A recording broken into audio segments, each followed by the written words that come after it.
ഇപ്പുറത്തെ നാടും തരാനില്ല. അപ്പൊ എനിക്ക് വർക്ക് ചെയ്തേ പറ്റുള്ളൂ. ആ റിസ്ക് എടുത്തിട്ടാണ് ഞാൻ പോയി ഹോസ്പിറ്റലിൽ ഒരാഴ്ച ഹോസ്പിറ്റലിൽ വർക്ക് ചെയ്യുകയാണെങ്കിൽ ആ പൈസ മുഴുവൻ ഞാൻ ഇവിടെ കൊണ്ട് ചെലവാക്കേണ്ടി വരും. അത്രയും ബുദ്ധിമുട്ടിലാണ് ഞങ്ങൾ ജീവിച്ചത്.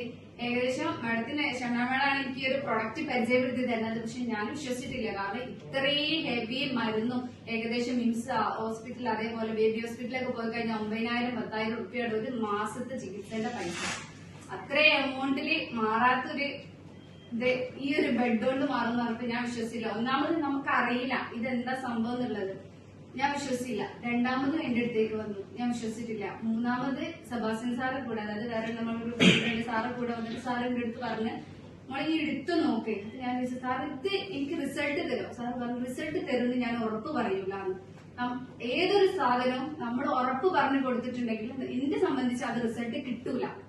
പക്ഷെ നമ്മൾ സീരിയസ് ആയിട്ട് നമ്മൾ വിശ്വസിച്ച് എപ്പോഴാണ് യൂസ് ചെയ്യുന്നത് ആ സമയത്ത് നമുക്ക് എന്തിനും ഒരു റിസൾട്ട് ഉണ്ടാവുള്ളൂ. ഞാൻ കഷ്ടപ്പെട്ടാലും വേണ്ടിയില്ല ഞാൻ ആ ഒരു പ്രൊഡക്റ്റ് വാങ്ങി സംഭവം എന്താ പറയാ, എനിക്ക് സെക്കൻഡ് ഡെലിവറി സമയം 3 മാസം എനിക്ക് പിടിച്ചു നിൽക്കണം. കാരണം കൊണ്ടുപോകാനുള്ള വേറൊരു വഴി എനിക്കില്ല, കൂടെ പോവാൻ ആരുമില്ല, ഞാൻ തന്നെ ഉള്ളൂ.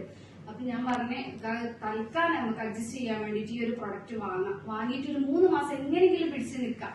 ആ ഒരു രീതിക്കാണ് ഞാൻ ഈ ഒരു പ്രൊഡക്റ്റ് വാങ്ങുന്നത്. പ്രൊഡക്റ്റ് വാങ്ങി 3ാമത്തെ ദിവസം ഫസ്റ്റ് എങ്ങനെയാണ് കാക്ക് പെയിന് വന്നത് അതേ പെയിന്. പക്ഷെ ഒരു വ്യത്യാസം മാത്രമേ ഉണ്ടായിട്ടുള്ളൂ, വോമിറ്റിംഗ് ഇല്ല. ഇത് വോമിറ്റിങ്ങോട് കൂടിയിട്ടാണ് ഈ പെയിൻ വരിക. മൂക്കിൽ പമ്പ് ഇട്ടതിന് ശേഷം ഉള്ളിന്ന് പഴുപ്പ് പുറത്തേക്ക് എടുക്കുക. ആ ഒരു രംഗാണ് ഹോസ്പിറ്റലിൽ പോയി കഴിഞ്ഞാല് ചെയ്യാൻ പറ്റുക. കാരണം അല്ലാതെ വേറെ ഈ ഒരു പഴുപ്പാണ് നമ്മൾ ഈ ഒരു പ്രശ്നം വരുത്തുന്നത്. ഈ പഴുപ്പ് മൂക്ക് കൂടെ പമ്പിട്ടിട്ട് ഭക്ഷണം പോലും കഴിക്കാൻ പറ്റാത്തൊരവസ്ഥയാണ്.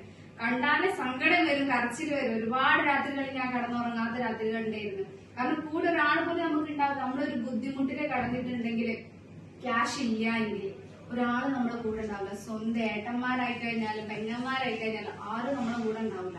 നമുക്ക് വിശ്വാസമുള്ള ആരാണോ അവരെ നമ്മുടെ അടുത്ത് ഉണ്ടാവില്ല. എനിക്ക് വിശ്വാസം ദൈവത്തിന്റെ, ആ ദൈവമാണ് എന്റെ കൂടെ ഉണ്ടായത്. അതുകൊണ്ടാണ് എനിക്ക് ഇനി ഒരു പ്രൊഡക്റ്റ് കൊണ്ട് അത്ര ഹെവി റിസൾട്ട് എനിക്ക് കിട്ടാൻ കാരണം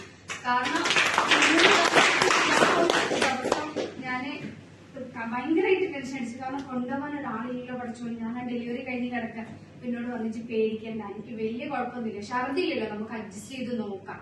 അപ്പൊ എനിക്കൊരു സമാധാനമായി. അപ്പൊ അത് കഴിഞ്ഞ് അതിന് ശേഷം ഇന്ന് വരെ ആ ഒരു വേദന വന്നിട്ടില്ല.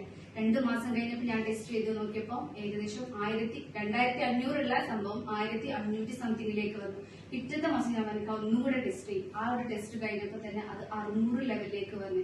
ഇപ്പം കറക്റ്റ് നോർമൽ ആയിട്ടാണ് പോകുന്നത്. റാഹത്തിൽ ഇപ്പൊ നമ്മൾ പോകുന്നുണ്ട്. ഈ ഒരു പ്രൊജക്റ്റും ഞങ്ങൾ ഏറ്റെടുത്തിട്ടുണ്ട്. ഒരുപാട് രോഗികൾക്ക് ഞങ്ങൾ കൊടുത്തിട്ടുണ്ട്. അവർക്കൊക്കെ ഹെവി റിസൾട്ട് ആണ്. എല്ലാവരോടും എനിക്ക് പറയാനുള്ളത് എന്താണെന്ന് വെച്ചാൽ ഈ ഒരു പ്രൊഡക്റ്റ് നമ്മൾ പറഞ്ഞതുകൊണ്ടല്ല യൂസ് ചെയ്യേണ്ടത്. ആത്മാർത്ഥമായിട്ട് ആരാണോ യൂസ് ചെയ്യുന്നത് അവർക്കാണ് റിസൾട്ട്. അപ്പൊ പുതിയതായി വന്നവര് പറഞ്ഞത്, അതായത് നമുക്ക് അനുഭവം വരണമെങ്കിൽ നമ്മൾ അത് യൂസ് ചെയ്യണം, അല്ലെ? അപ്പോഴേ നമുക്ക് ഈ ഒരു പ്രൊഡക്റ്റ് എന്താണെന്നുള്ളത് പറഞ്ഞെടുക്കാൻ പറ്റുള്ളൂ. ഈ ഒരു പ്രൊജക്ട് ഒരു നിയോഡൈവ് എന്ന് പറഞ്ഞ ഒരു കണ്ടന്റ് നമുക്ക് ഒരിക്കലും ഒരാൾക്ക് മനസ്സിലാക്കാൻ പറ്റില്ല. ആരും പഠിച്ചിട്ടില്ല. അതുകൊണ്ടാണ് നമ്മൾ ഈ